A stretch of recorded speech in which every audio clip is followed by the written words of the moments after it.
பார்க்கின்றோம் ஆண்டவரை. தன்னையே தாழ்த்தின ஆண்டவரை நாம் இங்கே பார்க்கின்றோம்.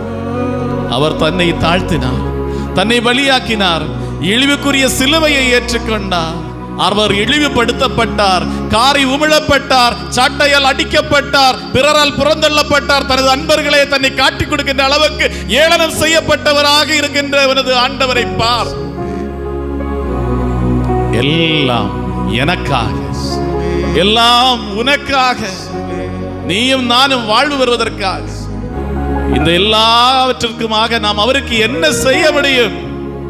அவர் செய்த பெரிய காரியங்களுக்காக, அவர் நமது வாழ்வை மீட்டதற்காக, நமக்காக தன்னை பலியாக்கியதற்காக நம்மால் என்ன கொடுக்க முடியும் அவருக்கு? நாம் ஒன்றும் செய்ய இயலாதவர்கள், ஒன்று கொடுக்க இயலாதவர்கள். ஆனால் நன்றி, நன்றி, நமது உள்ளத்தில் இருந்து நன்றி மட்டும் இடம்பெற்றும் ஆண்டவரை நோக்கி